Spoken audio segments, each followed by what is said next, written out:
And then I got a call from Red Bull that they were putting together this documentary, interested in trying to understand how Trent's vision worked, how he was able to use his eyes to make these crosses, these amazing corners that he's known for. I did something a little bit unique with Trent.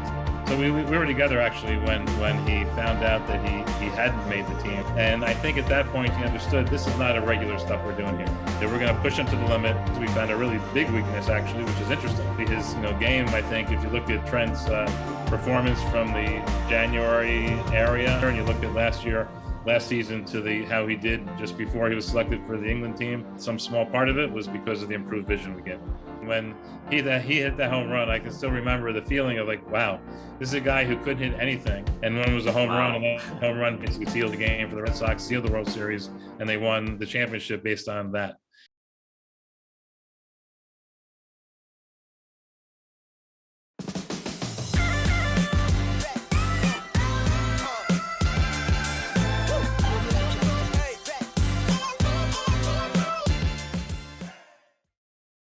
Welcome back, everybody, to Moledina Talks. Today, it's an honor. We've got Dr. Laby, the sports vision specialist, with us today.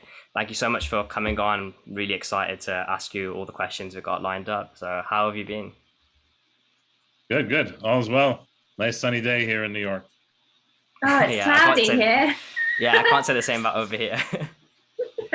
Oh, it's a beautiful time of the year here in New York. Leaves start to change. The weather's not too cold, not too hot, not humid. It's a nice time in New York. Yeah, sounds nice. Yeah. So, could you tell us who Dr. Daniel Laby is and what you're currently known for? Sure. Well, it's me, and I've been working in sports vision for about a little more than 30 years. Really looking at by the way, I'm an ophthalmologist, so it's a medical doctor who specializes in the eyes. But we have to keep in mind that the eyes are not just the two things we have in our face. The eyes is really the visual system, which encompasses your eyes, but all the parts of the brain that are involved in working with vision. And that's really what leads into the sports vision, because as an athlete, you just don't need just good eyes. You need to be able to use your vision appropriately to make a foot action, a motor action with your hands in order to be successful. And so my 30 plus years have been studying what factors are involved in different sports in terms of vision and how we can test them and then how we can optimize them to allow the athletes to perform at their natural talent best. Sounds great. Yeah, so I first came to know about you when you did your work with Trent Alexander-Arnold. So I found that really fascinating documentary that I watched. Could you tell us a bit how that opportunity came about to work with Trent? Because it must have been a massive opportunity for yourself. It was something that I was very happy, obviously, to do.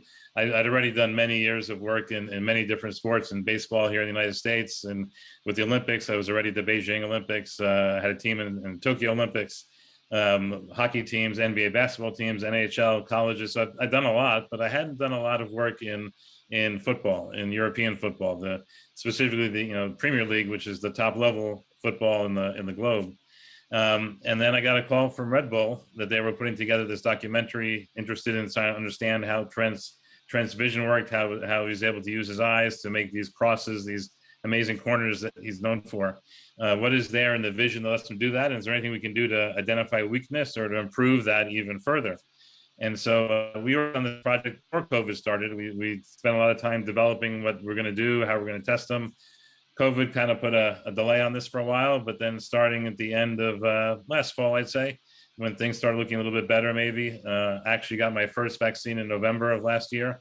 And so I was already vaccinated with 2 vaccine shots, and Trent already had COVID. So he was already gets vaccinated, and looked like we were able to find a window between the January and March, April period of this year, where we were able to get to Liverpool to do some testing with him face to face, do some training through the internet for several weeks, couple months, and then go back and retest him with some challenges that were pretty unique that the team and I developed together to make sure we really pressed him to the edge of what he could do.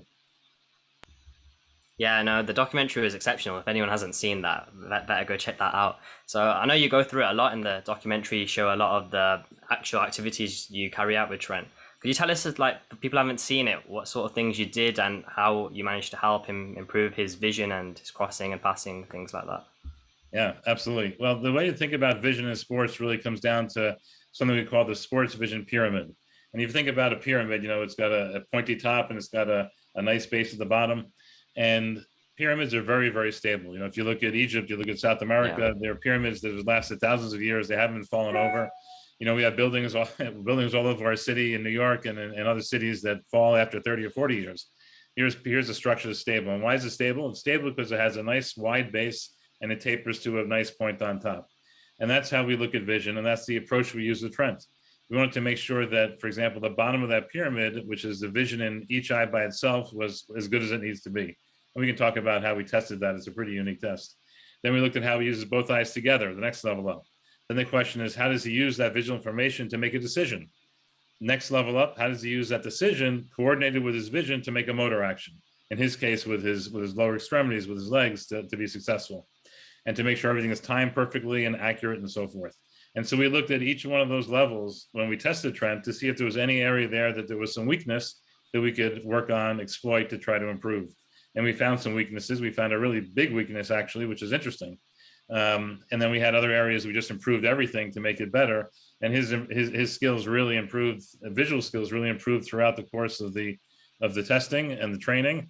And actually his game, I think, if you look at Trent's performance from the January area of the year, and you look at last season to how he did just before he was selected for the England team, finally selected for the England team, just prior to the injury, look at that performance. I think you'll see a difference there.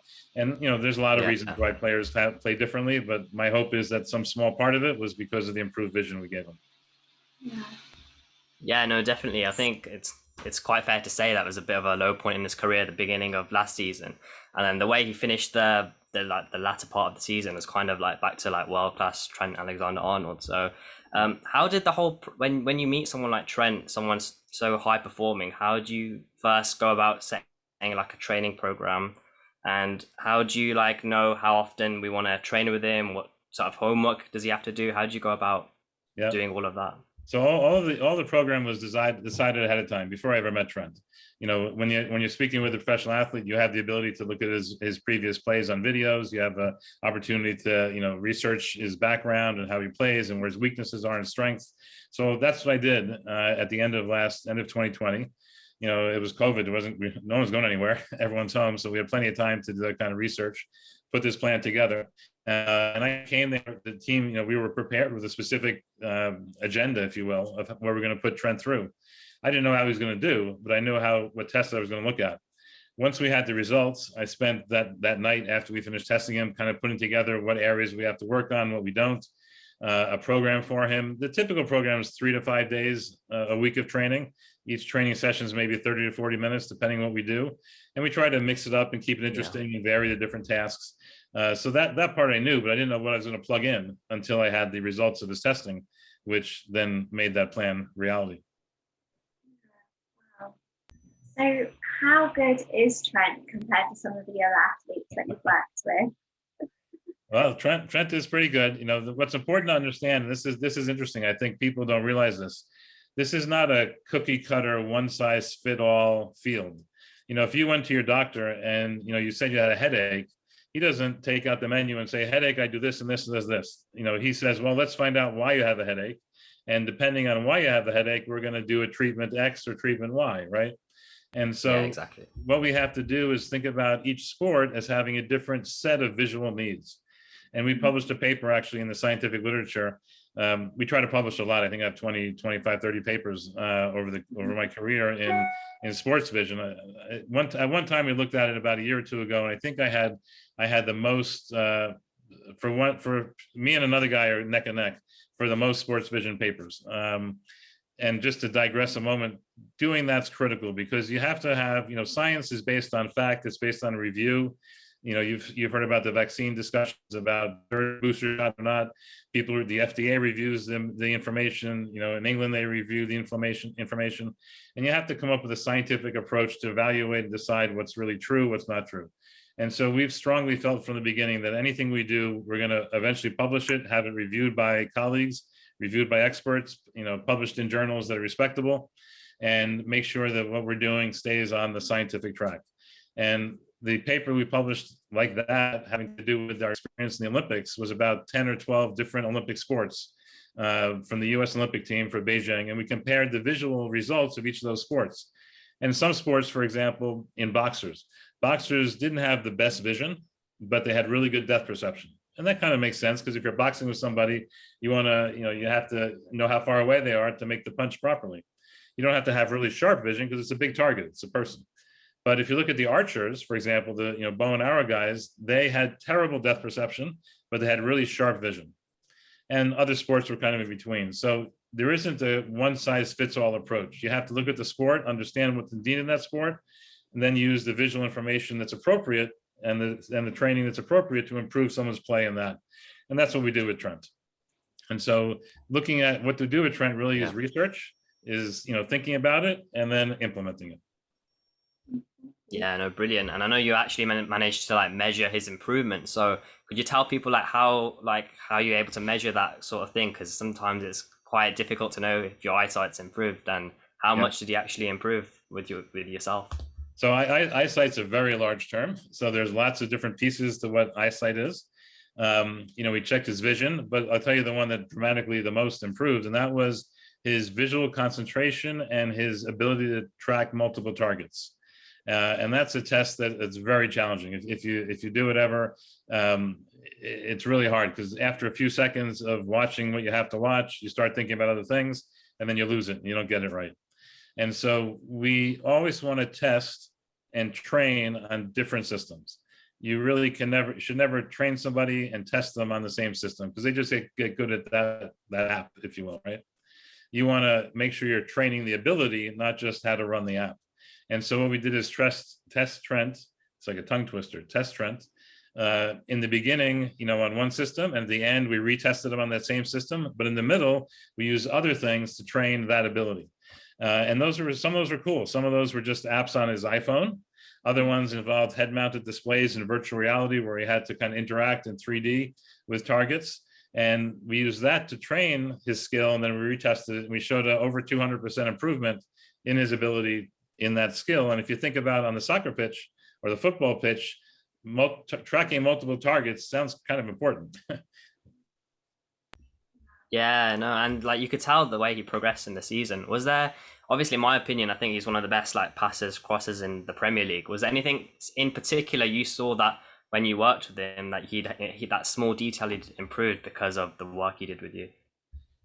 Well, we wanted to do two things. We wanted to kind of highlight and maybe make a little bit better his already very good skill, to put the ball from one side of the pitch to the other side of the pitch, and completely throw off the defense, is something that Trent is really, really skilled at, and something that Liverpool has leveraged, obviously, to be successful.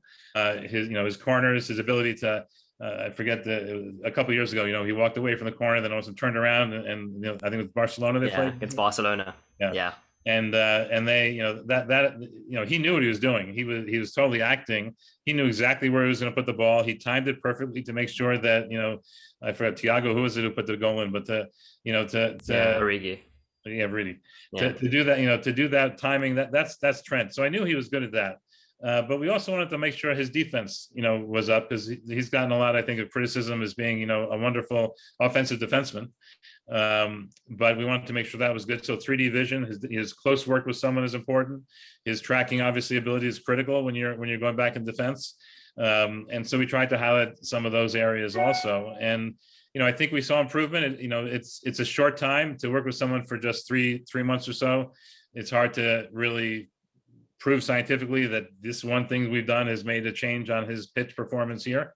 But the other papers have showed these improvements and these effects on players and other teams. What I did with Trent is I did something a little bit unique with Trent, but the general theme in this area is not something that's unique. I know for sure there's a couple other high-level Premier League clubs that do this sort of thing. The one I'm thinking right now did pretty well last year, and it's something that if you're a club that doesn't do it, it's really something you want to think about, because there's really low-hanging fruit here where you can make a big improvement in your athletes. You would never ask your athlete to go out and play with his eyes closed on the pitch. That would be ridiculous. Well, why have him go out and play with one eye or half an eye? You want to optimize everything you can, and especially if it's non-invasive, easy to optimize. It's not extra physical activity. It's things that can be done off the pitch that will make a difference, as we show with Trent, in performance. Hopefully it's interesting. Yeah, so There it is, definitely. I'm loving it so far. I'm getting sucked in. Yeah. That's good. Yeah. So now we like kind of spoke about how like Trent is in terms of his performance. He's quite famous for that. I want to know, like, you work closely with him. How is he as a person, and what sort of like mentality does he have? Because obviously he's like a winner. So does that come across in like the way he looks at life and how he observes things? Yeah, that's interesting, because that's the part that's the unknown. The vision part and the testing and the training, I do that all the time. I'm pretty comfortable with that. But every player, every high level player is different. And I've worked with thousands of professional athletes. People, it's kind of funny. I sweat, I lose all my hair. People are making 10 times, 50 times, 100 times what I'm making, and they're coming in and they're a third of my age and so forth. And so it's you never know how you're going to connect and connect with somebody, and that connection becomes important, because we call doctor-patient relationship, the relationship between the sports vision trainer and the athlete. If there's a good connection, then there'll be good results. If the athlete doesn't believe in what you're doing, then you're going to be butting heads, and you're not going to get what you want. And so that first time I met Trent, that was probably the most nervous I was in the entire production, because I didn't know how we were going to hit it off. And you never get a second chance to make a first impression, and that first relationship was key. So they actually filmed it 2 or 3 times, so that kind of made it a little bit more fun. And I got to say hello to him beforehand also, and we kind of hit off. I could tell that he was a little bit suspicious, didn't know really anything about me. I don't think he spent frankly much time researching me. I'm sure you spent more time researching me. Yeah, definitely. I think he was, I got to check the guy out, make sure he knows what he's talking about, and so forth. Now, fortunately, we started with the testing, and the first test I gave him was a really hard test. And I think you can see in the video, in the movie, you can see his reaction when we finished, because it's a test of checking his vision, and he was convinced he had good vision. He never had an eye exam since he was 11 years old. Yeah, at his age, he was 22. He was convinced his eyes are fine. And here's this doctor, speaks English funny. He's from Liverpool, so I speak funny English, and giving him an eye test that is incredibly difficult, that he struggles to get to get the answers on. He doesn't know if he saw anything correctly. And I think at that point he understood this is not a regular stuff we're doing here. We're doing stuff that's targeted to an elite athlete, that we're going to push him to the limit, and I'm going to make sure he can see what he does. And I think that started the relationship where he kind of trusted what I was doing. And I could see that there was connection there. And then as we went on with the training, it got to be kind of fun, because he was trying to beat himself, the scores. He was trying to get to the top of the table on one of the systems. When he was competing against other people, he would get frustrated when he missed things. He would be happy when he succeeded, and we were able to share that together. And I think as the weeks went on, we got a bit more connected in him trusting me, me working with him and seeing progress of that. Wow. So is there anything about his personality or him that surprised you when you met him? Yeah, you could tell that Trent is going to go far in his sport. He is somebody who is not at all happy with you did fine. I think one time, if I remember, I'm not sure if we got in the film, but I told him he did good job, and he was like upset. Like, I can't just do a good job, I have to do like the best job. And so it's that attitude of wanting to always be number one and being able to put in the effort to try to get that and to achieve it, I think is what separates elite athletes from everybody else. And in his case, probably puts him at the top end of the elite athlete, because I've worked with many. I've worked with some, that were happy where they are and they don't want to do anything more. They were just coasting. And I've worked with many that are at the good in their position. They want to get better. They want to be the best in the team. And that's Trent. Trent is not going to ever be happy with how he plays unless he's able to beat Messi and Ronaldo on a one-on-one goal scoring opportunity. Then maybe he'll be happy. But besides that, I don't think he'll be happy, because he always wants to be better, which is good, because that's what you want on your team. Yeah, and exactly, yeah.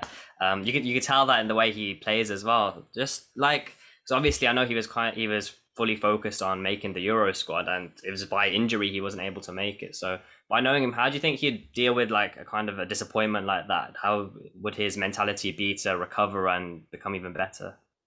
So we were together actually when he found out that he hadn't made the team initially. And Okay. you know, he was cool. You know, he was very disappointed. I think you can tell that if you look at his tweets from that time. You know, he really wanted to make that team, and he was disappointed, but he didn't give up, as you could see what happened subsequently. He made sure that he played well, and that there was no chance that you could not take him without looking foolish, because he was playing so well and he would be such an asset to the team. Now the injury, unfortunately, he was obviously devastated by the injury, but he had already made the team. It wasn't a question of trying out anymore. He was on the team. He got injured on the team, and that, I think, that's that commitment to always performing the best he can, because he's not happy with maybe making it, being thought about for it. Until he makes it, he's going to keep going to make it. And that's, I think, something that's in his personality. And the disappointment that he sees, he then channels that back into performance and effort to get what he wants to get. And again, that's what you want. If you're in a company that you have people working for you, if you're on a team, you have players playing for you. If I'm in my office and I have somebody working for me, if they make a mistake, I don't want them to go sit in the corner. I want them to learn from the mistake, do better next time, and make everything run better. That's what you want. That's Trent. Yeah, no, it's good to hear he didn't dwell on it. That's how you would perceive him to be like that. It's just good to know he's actually got that mentality off the pitch as well. Yeah. I don't know how, I'm sure he was sad. I know he was sad because I was next to him for a while, but it didn't show in what he did. It didn't show in our work together. And as you see, it didn't show in long-term his performance. Yeah. And that's probably the very reason if you'll make it to the very top in his career, isn't it? Yeah. But it's important to think about that. What I try to do is take sports vision and make sure people understand it. That's one of the reasons I do this YouTube channel is to make it not just for, elite athletes, or not just for elite teams, for everybody, because that lesson that we just said of disappointment, refocusing your efforts, and outperforming where you were when you're disappointed is a lesson that's not just for athletes. It's a lesson for everybody. Not only a sports vision, a lesson for everybody, but that ability is an important thing that people should keep in mind. Well, thank you. That's really good advice as well. Yeah, there's a little, in sports vision, there's a little bit of vision, there's a little bit of ophthalmology, and there's a little bit of psychology. And in fact, what I talk about in some of my talks is the eyes, the brain, and the psychology of making decisions, because you can see perfectly, but if you have a bias towards something, it will overrule your vision and you lose. You get the wrong answer. And so going in with a clean slate, going in with just what you see and reacting to it is the way you want to play. You don't want to let other experience, dictate how you're going to play. Wow, that's really deep. Yeah, no, yeah, they definitely are all interlinked, like you said. So, what other athletes have you worked with in other sports? So I worked a lot of baseball here in the United States. Currently, I have a working relationship with 10 of the 30 major league teams. So that's a third, which is a pretty big number. I've worked with several NBA teams here, NHL teams here, the Olympic team here, athletes from different sports, racers, individual, auto racers, equestrians, tennis players. So I work both with individual athletes, and I work also with teams. Similar approach, but one is depending who hires me, the team, we kind of make a whole plan for the team, and individual people, obviously, on a one-on-one basis. Which do you prefer? Good question. I like them both. I like the idea with the team, because the team then there's an investment, because when a team does well, at least in baseball here in the United States or in most sports, when the team wins a championship, there's a ring involved. And so, I collect rings. I don't wear them, but I collect them. And I have rings to fill up almost 2 hands worth of championships in baseball, of teams that have won the championships that I've worked with. Working with a team, for example, the Boston Red Sox in baseball hadn't won a World Series for 86 years, I think. And in the first year that I worked with them, they won the first time in 86 years, and then they've won 3 more times since then. So four times with them. Another team, in fact, the the general manager of the Red Sox went to a different team in Chicago, the Chicago Cubs. They hadn't won for 90 years or something. And, you know, working with him, he brought me over as well to work there, and working with him and the rest of the group in that team won also after 90 years. It's kind of fun because you become part of the team. Now, I am by no means the only reason why these teams are winning. But I reflect the outlook, the perspective, the plan of the front office. And when a front office has a plan that includes what I do, what I think is important in their plan, that means everything else is also aligned properly and they have a good chance of winning. And that's kind of what happens. So it's not just, you know, when a team wins, it's not me. I'm a small piece, but it's a piece that's important, I think. And the other pieces all come together. And so that's nice with the team. Individuals, on the other hand, you have a much more closer relationship with. I'll give you an interesting story. And this is an athlete who's not known for her athletic ability, but is known for something else. And I wrote a paper about her, actually. It's a young lady that I met actually through my wife and her father, who has a condition called Usher syndrome. Usher syndrome is a genetic condition where you start to lose your vision and you lose your hearing. And so eventually she will have no vision and no hearing, which is pretty difficult, especially if I think she's about 30, 35 right now. So starting about 18, she started losing these things. Now she has hearing aids and she needs a cane.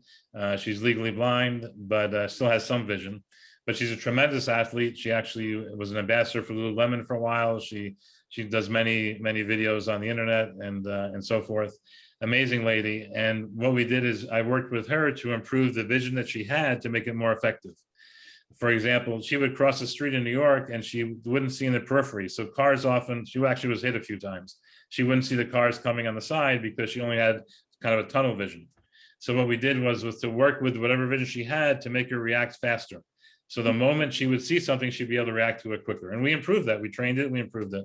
And that's what the paper is about, how we improved her. We actually got her to throw the first pitch out at many different baseball parks to try to raise awareness about this Usher syndrome condition. So that was a one-on-one relationship I had with an athlete, not a professional athlete, but someone who was very athletic. Her name is Rebecca Alexander. If you look her up, you'll see her story. Very athletic. She's written a book about this, and that was a lot of satisfaction one-to-one working with somebody. And so both are good, teams and people, both great. Sounds like you're doing some really great work with them. Yeah, that was a different approach than the athletes, than the footballers or than the baseball players. But, if I can take what we can use in those elite athletes and help somebody who has, a visual handicap, then that's a benefit of this whole field. Yeah, it must be really satisfying as well when you can see the impact you're making, not just only like the example you've given, but even when you're looking at sports teams and you're seeing them on TV or in person and you see the little details that you've added to their game to improve. It must be a great feeling. I'll tell you a story. There was a player I forget if I think it was 2013 for the Red Sox who they brought to me. He was a player. He talked about, I can't tell you details about people unless they've spoken about it. This is in the press, but his name is Stephen Drew. He played for the Red Sox. And he was in the end of the World Series. He was doing very badly in terms of batting, very badly. They brought him in to see me. I took a look at him. I gave him some contact lenses. He went out the next day to play the final game of the World Series. Did really well. Hit a home run. And I was watching the game. And when he hit that home run, I can still remember the feeling of like, wow, this is a guy who couldn't hit anything. He was like, 17 out of 100 times he would get a hit. And now in this game, he's getting 50 out of 100 times hits. And one was a home run, and that home run basically sealed the game for the Red Sox, sealed the World Series, and they won the championship based on that. And I remember my reaction when I was watching that. I'll never forget it. That was like, wow, I give this guy, contact lenses, and he goes out there, and now his talent shines, and look what he's done. That was very fulfilling. That's really rewarding. Yeah, I don't speak too quickly, do I? No, it's perfect. Sorry. No. he thought he was asking if he speaks too quickly, but no. Well, when you first, let's say you've seen you got a big athlete that comes to you. Let's say, for example, Zahra is like a world-class badminton player, and you don't know too much about the sport or anything like that, how would you like research what's the best way, or how would you determine like how to improve this player, or is it mainly just based on what they say and then you try and abide to what their requirements are? Well, the answer is going to be all the above, because the more information I have, the better it is. But I start out, if it's a sport that I'm not really familiar with. Now, football I'm familiar with. But for example, I had the equestrian that came to my office, and that, I know horses run and jump, okay, but there's more to it than that. And so I have a book, actually, it's a pretty thick book that I got once, that has like every sport known to man in it. So I usually go there first and get a quick synopsis. That's like a Wikipedia. And then, Dr. Google, we hate as doctors when patients look at Dr. Google, but for me, Dr. Google helps a lot, because I can really find what's been written about the sport, find videos about the sport. I can research the person who's coming to see me to see how they played, what the commentators have thought about how they play. All these different factors is going to give me background that I need. Then it's a matter of questions. And, as after about 30, I guess, I became a doctor in 1987. So from 87 until now, whatever number of years that is, you learn how to ask questions that kind of get to points. And you don't let people just talk and talk and talk. You ask the question because you want to know something. When they've answered that, you ask another question, because people tend to go off in all different directions that are not going to be relevant to what the issue is. So I would have a bunch of questions that I'd ask Zahra, and I would ask, get the reaction, see what she says. Based on that, there may be some more questions along with what I've read previously. That gives me an idea of what I need to look at. And then I pick out the tools in my sports vision tool bag of what tests I have to use. Maybe if it's a sport that things are up close, then I check depth perception up close. If it's a sport that things are a little further away, I'll look at depth perception, stereo vision at distance as well. If it's a sport that involves, seeing things very quickly and making a quick decision, I have a vision test for that. If it's a matter of reacting to something with your hands or your feet, different tests for that. So I have a whole armamentarium or bag full of tests. And the idea is to pull out the ones that are going to be relevant to the sport, and the ones that are going to tease differences between someone who's elite and someone, the person I'm looking at. And if I can't show a difference, then I have nothing I have to do. But if I have a test that can show there's a difference, now I have something I can help with to help them improve back to where they should be. It's a detective. Yeah. You have to be Sherlock Holmes. That's a good English person for you. If you're Sherlock Holmes, you'll be a good doctor, because you'll be able to get all the information, use your intuition to come up with what the answer is and what the plan is. Yeah, no, I think it's great how like you kind of make a bespoke plan that's very specific to the individual, because everyone's got their own little things that they want to improve on, isn't it? But that's no So different than when if you go to the doctor, you expect that kind of plan from the doctor. Yeah. I would never want to go to a doctor who uses a cookbook to give someone treatment. I want the doctor to investigate every little piece of what I'm talking about, so they know exactly what to test and what to look for. And so, that's the problem. There's a lot of sports vision people out there that do the same thing for everybody. And I just don't understand that. And there's a few that do what I do, look at the detail, understand, and, make a specialized, personalized, individualized plan based on the person, the sport, and what they need to do. I'm really interested in why you've gone into the sports route as a vision expert, rather than just the usual, the typical whatever vision doctors go through. Yeah, that's a good question. I didn't plan this since I was a little kid. I played some sports when I was a little kid, but I'm not. You can't really tell, but I'm not athletic. Most doctors probably aren't athletic.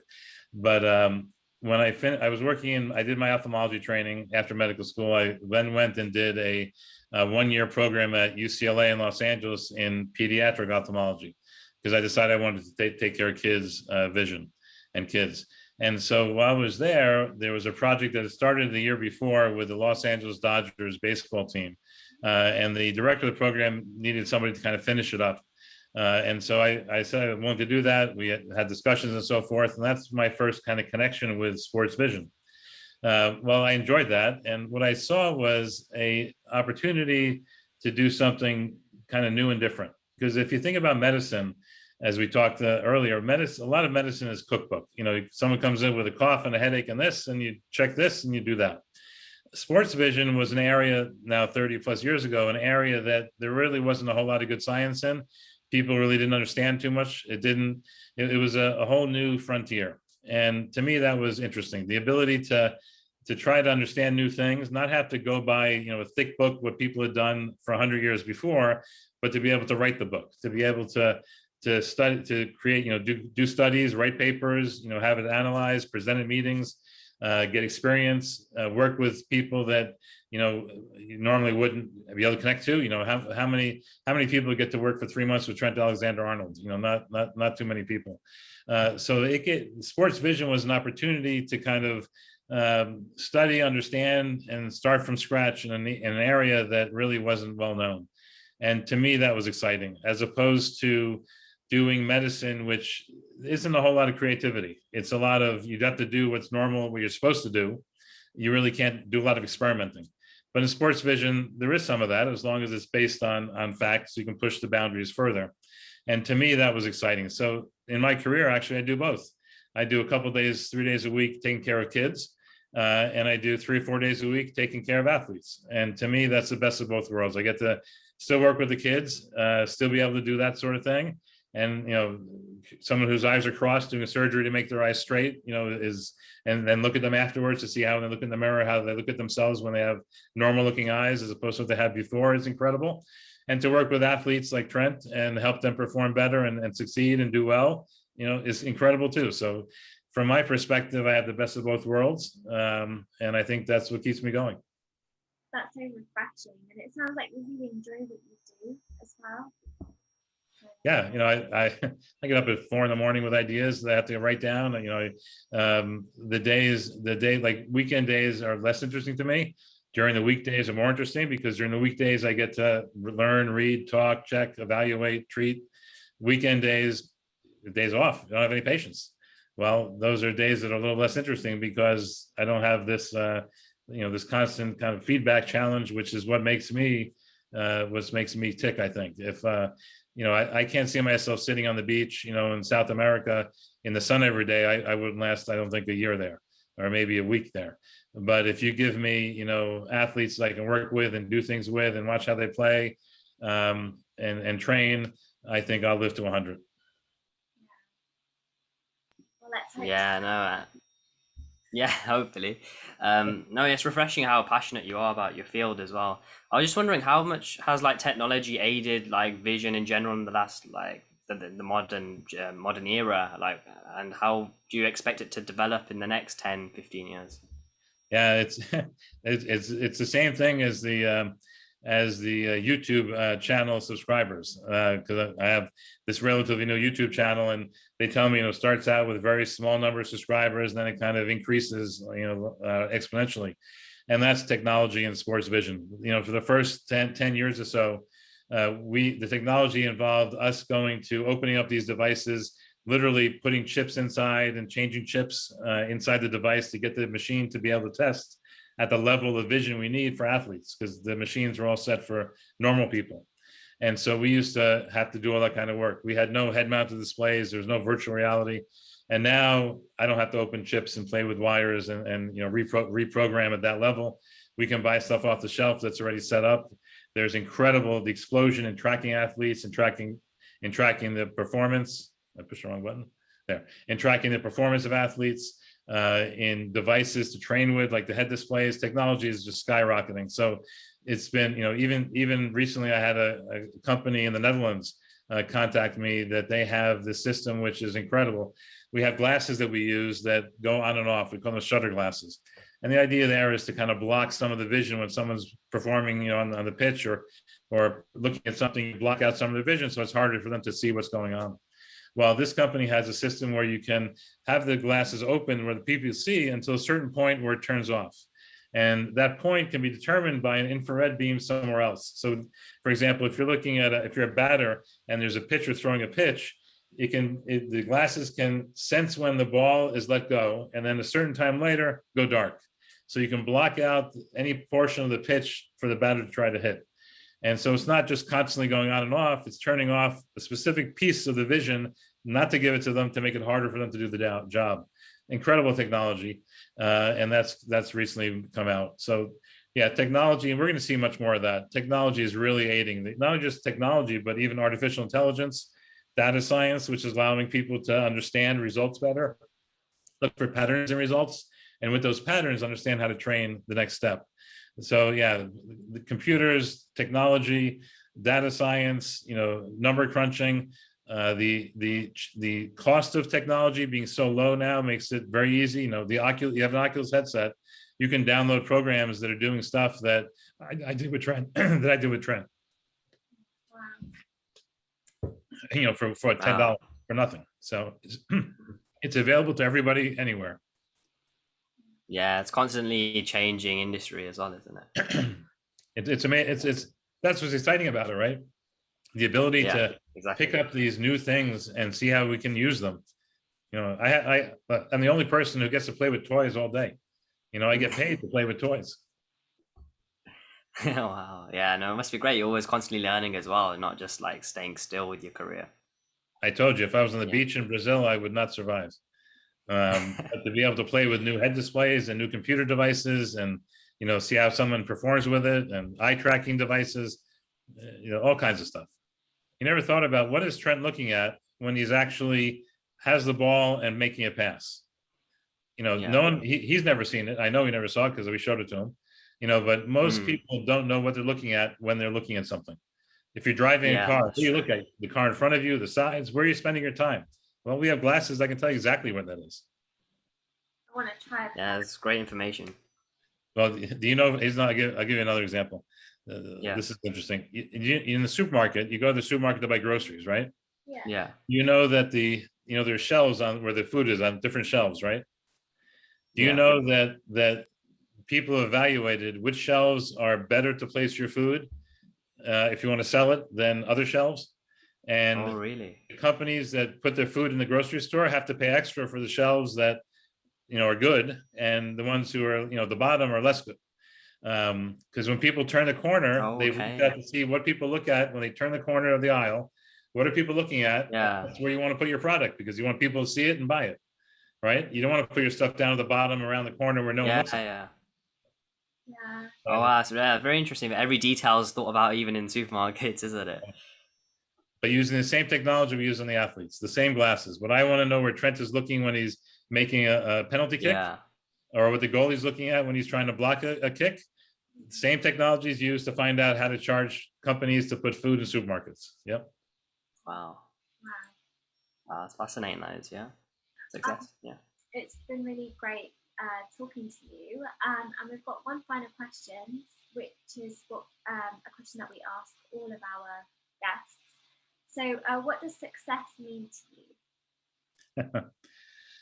Well, success, I think, is seeing an athlete that I've worked with perform at their best. They may not win. They may not be Trent Alexander-Arnold. They may not be a professional athlete. They may be an amateur athlete. But just like as a physician, we want to help people, be healthy and live and be happy. Same thing in sports vision. I want to make sure that the visual system is not holding any athlete back from performing at the best they can play. If the vision holds them back and they can play better than they are, and it's because of vision they're not, I'm failing in my job.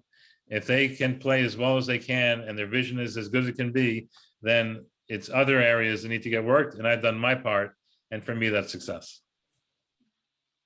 Thank you. Yeah, no, that's a great explanation. Just one last question before you go. I'm sure there's a lot of viewers of our channel play different sports. So is there any advice you give to amateur athletes or people trying to make their career in terms of vision they can do on themselves to improve how fast they can react on the pitch in terms of eyesight? Is there anything you can give them to work on? Yeah, I got thrown a cheap pitch here to my YouTube channel, because what I've tried to do there is educate the average person who's not an elite athlete, not an elite team, into what to look for. For example, I have one video that talks about the difference between a sports vision exam and a regular eye exam. And, everybody should understand the importance of vision in sports. But if you go to a regular eye doctor who doesn't know anything about sports, you'll get a regular eye exam. and you wouldn't go to a shoe store to get your, your boots to play on the pitch. You would go to an athletic store that knows exactly what kind of spikes you need on the soccer pitch as opposed to a different place. And you need to go to, if you're going to look at your eyes, go to a sports vision doctor who knows what they're talking about in terms of sports vision to make sure you're getting the examination, the treatment that's optimal. So the answer is, no matter who you are, if you're a driver in a London cab, if you're an athlete, whoever you are, you want to make sure that you ask the questions, you're involved in your examination, and you go to the right doctor to get the best chance of having the most help. Yeah, that's great advice. I've thoroughly enjoyed the last hour we've been speaking. Thank you so much for agreeing to come on. There's a lot of things I've learned just now even. Zahra, how you found the episode? Yeah, I've really enjoyed it and I've learned so much. So thank you for coming on today. My pleasure. If we were able to stimulate some of the listeners and viewers to explore this further, then again, I think that's success. I think we've gotten people to understand, to think about something that might help them, may benefit them. And now it's on them to look further into it and to explore and to get the treatment, get the testing they need so they can be their best. What would you like to tell everyone what your YouTube channel is called so they can head over there, check out some of your videos as well? Absolutely. So Sports Vision NYC, Dr. Laby, or Champion's Edge. Simple YouTube search of my name, Dr. Daniel Laby, Sports Vision. First one, the only one that comes up. And be happy to, anyone who wants to comment, send back comments, be happy to answer any questions. And I think this sort of thing that you guys are doing to bring information to, to people is really, really important. Right now I have 110 subscribers, and that's only 110 people each week that learn from me, but you're able to bring this, I think, to many more people and get the word out, which whether it's me or some other sports vision doctor, doesn't much matter, but just engage, learn, and you'll be better for it. Thank you so much, Daniel. Yeah, and massive thank you again. If people haven't checked out this documentary, the Alexander-Arnold as well, make sure to check that out. It's definitely worth the watch. Even only like a 5-minute or 12-minute clip on YouTube, so make sure you all head over there after this. It's called Trent's Vision on a Red Bull TV. Yeah, make sure you all head there. Thanks everyone for watching. We'll be back again with our next episode soon, so make sure you subscribed and you like this episode, and we'll see you all on the next episode. Thanks for watching. Bye. Brilliant.